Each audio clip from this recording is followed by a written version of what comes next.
Hey guys, it's QuickyBaby and welcome back to World of Tanks, and today I've got a sneak preview on a vehicle of mythic proportions. This is the KV-4 KTTS, a Tier 8 premium Soviet tank destroyer that was recently spotted on the European server.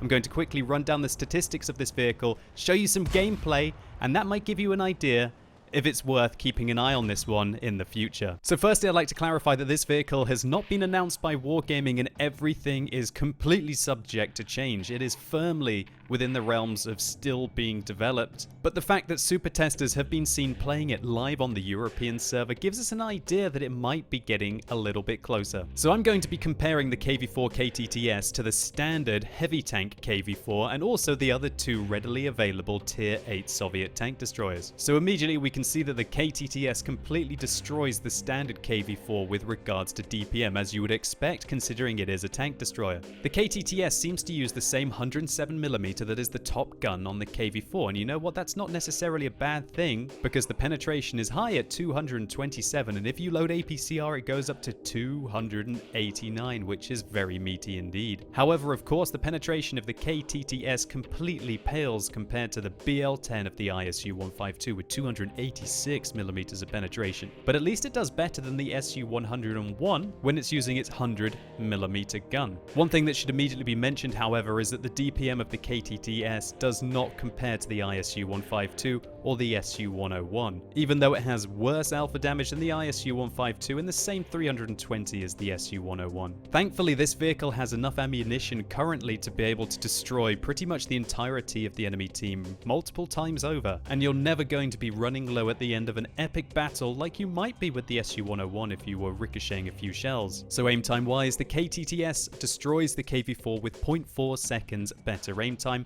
but it's worse than the SU-101 but massively better than the gigantic 152mm wielding ISU-152. The accuracy as well is pretty darn good for a Soviet tank, better than the KV-4, slightly worse than the SU-101 but better than the ISU-152. Unfortunately, the vehicle does get rather bad dispersion values while it's moving, much worse than the KV-4, the ISU-152 and the SU-101. But thankfully, better turret traverse dispersion than the KV-4, but again worse than the ISU and the SU-101. So this means that the 2.5 seconds aim time is not actually that sweet when we take into account the dispersion values. The vehicle unfortunately gets not too great gun depression at 5 degrees. That's worse than the KV-4, the ISU, but thankfully much better than the terrible gun depression of the SU-101, which must be close to being worst in game, I should think. Speed-wise, you'll be happy that the KTTS goes faster than the KV-4, but unfortunately it is slower than the ISU-152 and the SU-101. One thing that's really annoying about the KTTS by the looks of it is the fact that the reverse speed limit is 10 kilometers an hour, making you easily flanked. But thankfully you get the same awesome engine power as the KV-4, 1,200 horsepower, but this vehicle weighs 100 tons. That's the equivalent of 2 ISU-152s rolled together or 3 SU-101s. And so when you consider that and the forward speed limit of the KV-4 KTTS, this might be one of the best rammers in the game. Unfortunately, while the power to weight ratio is better than that of the KV-4, it gets slightly worse ground resistances, so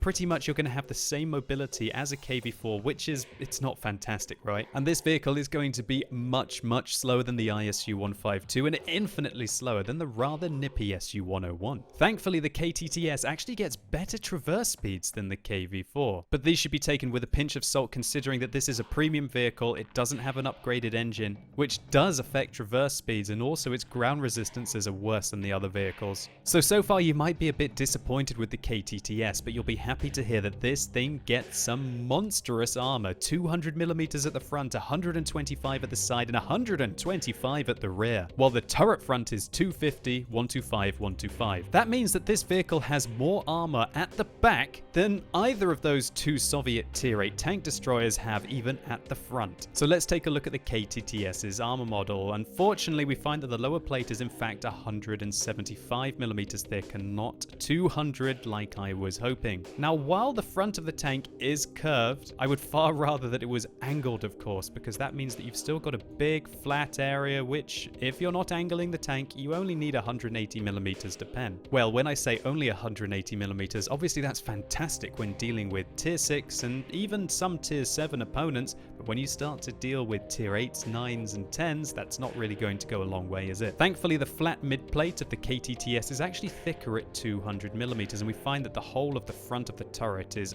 absolutely beastly. But one thing that's interesting is that these side parts of the turret are actually only 125 millimeters thick, and so if you get the side, this is such an easy pen, only needing 166 to go through this part. One thing that's annoying for all KV-4 drivers, of course, is the top of the turret, but thankfully on the KTTS it's 230 millimeters thick, meaning that this really isn't a weak part of the tank, and if you manage to go hull down, you're going to be bouncing most vehicles that are not tier 9 and tier 10 and hit quite a thin part of this crown on top of the KTTS. Of course, as soon as people start to get your side armor, they only need 125 to go through it. That's not fantastic at all in the grand scheme of things, but as soon as you angle it, it does start to get rather meaty. One thing that's slightly disappointing is that while the KTTS boasts 125 millimeters of rear armor, if we take a look, we can see there are some areas of it that are only 80 millimeters thick. But thankfully, these 80 millimeter parts are actually quite well angled, which increase their effective armor. Nevertheless, even if he's angling at 45 degrees, there are some parts of the back where you only need about 150 to go through, and so you're probably best to shoot up at this part unless you're aiming up at the KV-4. One thing that's very interesting about the KTTS is that while unfortunately it doesn't have a fully traversable turret like the heavy tank variant of the KV-4,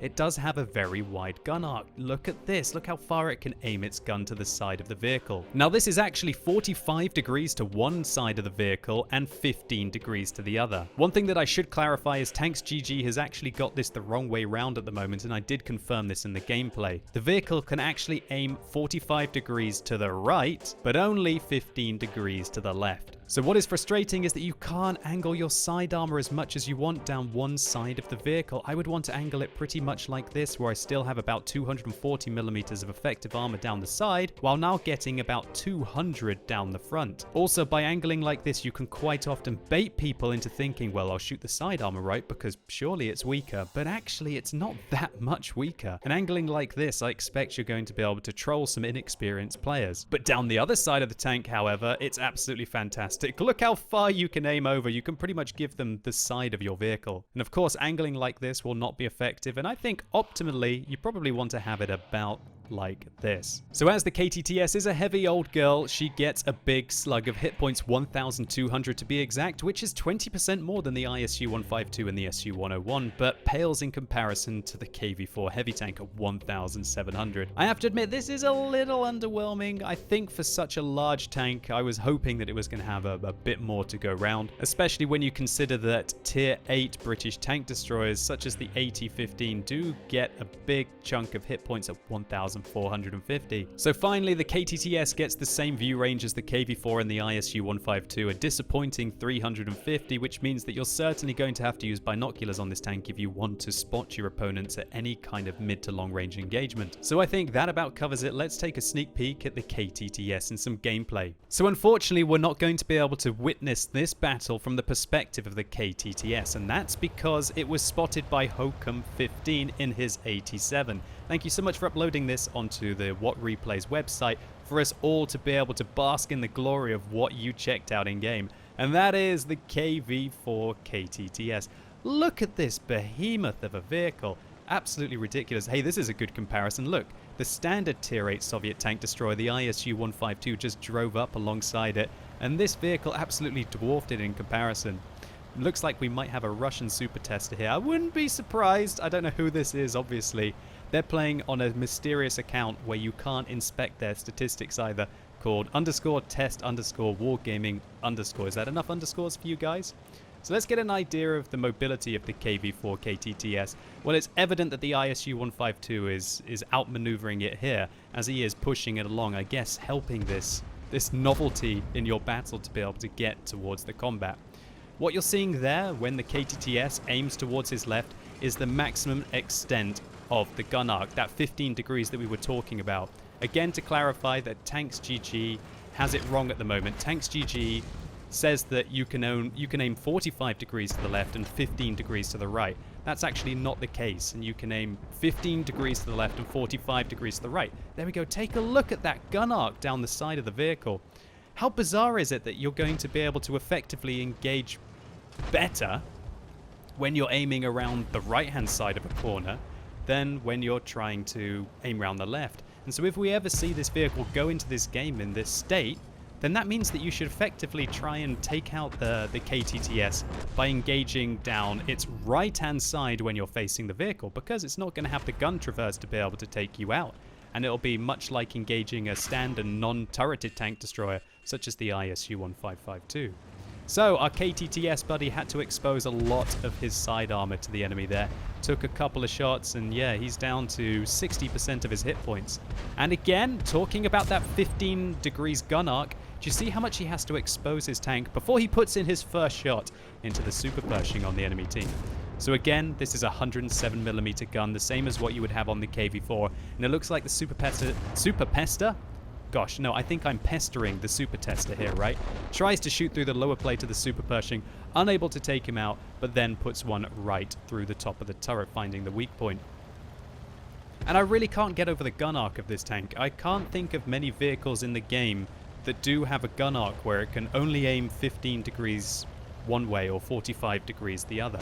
Obviously this tank, it does seem rather similar in playstyle to the T-28, the HTC, right? You know, the second reward tank from the personal missions. I can imagine that the playstyle is very similar, except this obviously being at tier 8 with better penetration on the gun, I'd say tier for tier, than the tier 7 American reward tank destroyer. So, our KTTS, our hero, managed to take out the Super Pershing. Now he's trundling back to be able to protect the base.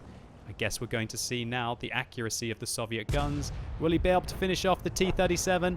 Not quite, not quite, not quite. And do you see how he was nudging his tank to the left? Because he was obviously very uncomfortable there with that 15 degrees gun traverse to the left-hand side. If he'd been aiming to the right there, he would have had absolutely no problem. But here we're going to see some Soviet-on-Soviet action. 360 damage, quite a nice roll there from this 107mm gun into the KV-2 and finishes it off. And that rate of fire, obviously a lot better than the standard KV-4. So he does manage to finish him off quickly. And again, do you see how he's making these micro adjustments by turning his tracks? I just don't think he's very comfortable in this tank. And if he overturned his tank to the left right now, he would have easily been able to take punts at these vehicles. But he finds the shot, puts a hit in, finishes off the FE-4 on the enemy team, and now turns his attention, I guess, to the Walker Bulldog. After our 87, who's actually playing the replay, finishes off the Cromwell Berlin. And so I can imagine, even though, gosh, this Super Tester has picked up 3 kills already, he's having a pretty damn good battle. Now he seems to be knowing what he's doing with... He's turned his tank to the left, and now look how comfortable the vehicle is while aiming to the right. Panther 88 loses a little bit of hit points there. This situation is looking rather great for their team, because they're going to get flanked by heavies behind. I'm not sure if the Super Pershing and the IS-3 is going to be able to hold up against those two vehicles on the enemy team. But the KTTS is ricocheting quite a few shells from the front here, as you would expect. Nobody in this matchup probably knew about the armor profile of this tank. And angling it like this, well, I guess that's not going to make the upper part of the lower plate very good. And yeah, the northern flank has now fallen, so the KTTS is going to have to make a move. But again, ricochets another shell, I believe, there. And now trundles on. He realizes he needs to push out now and try and break out one of these flanks. And this is where just the rear armor and the side armor of the KTTS must be an absolute nightmare. Bounces another shell from the Walker Bulldog. And turns his attention towards it. One into him, 305 damage. Artillery shell narrowly misses. I can imagine this vehicle does take artillery shells quite well. Ricochets from all round. That must be on the 87 and not the KTTS. We're going to have to use our eyes and not our ears for this battle. Look at that gun arc to the right, allowing him to shoot the Panther 88, but unfortunately leaves him on 14 health. That's rather awkward. But the traverse speed on this tank, good enough to be able to turn all the way round and pick up the 4th kill. But unfortunately, that rear armor, albeit that it's angled on the back of the tank was not enough to bounce the shell from the T-32 behind, and the KTTS falls.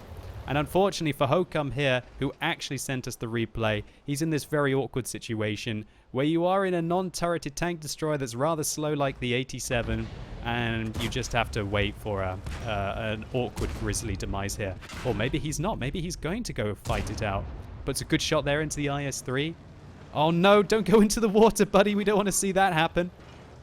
Another one down into the hull armor, but it's too little, too late. The Walker Bulldog gets the side, and it looks like the IS-3 puts a good shot into the upper part of the vehicle.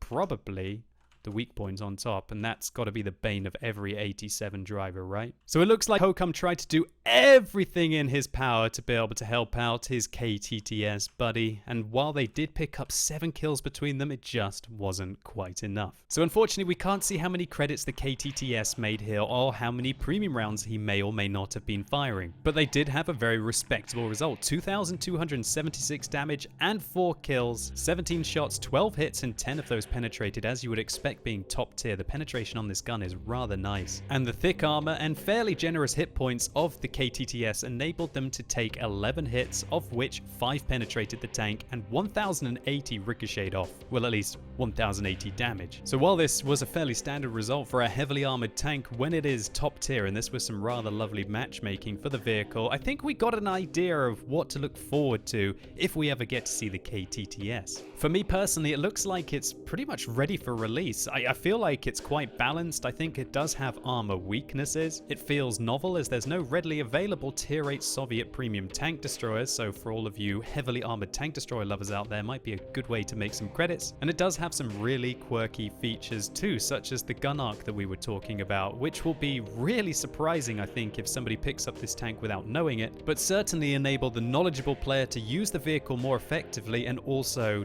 deal with killing the enemy vehicle more effectively. Again, I'd like to end the video as I began, that this tank is certainly in development, and all of the statistics and gameplay that we see here might be completely changed, or alternatively, we might never see this vehicle in World of Tanks. Nevertheless, I hope you enjoyed this video, and I'd love to get my hands on one of these tanks to be able to give you a full review and really get into the nitty-gritty parts of the gameplay. If you did, please consider giving it a like down below. It really helps the channel out, and let me know in the comments down below what you think about the KTTS. Do you think that the vehicle looks like garbage? Do you think it looks absolutely awesome? Would you want to get your hands on them? Are there any things that you noticed that I missed out about the vehicle in the video? And also, guys, just to let you know that the sandbox test server is very likely to be coming out soon. And I can also confirm that I do have access and will be allowed to stream and make videos on the sandbox test server as soon as it goes live. And trust me, they are testing probably the most dramatic changes to ever happen in World of Tanks. And as always, thank you so much for watching. You've been epic, and hopefully I'll see you soon.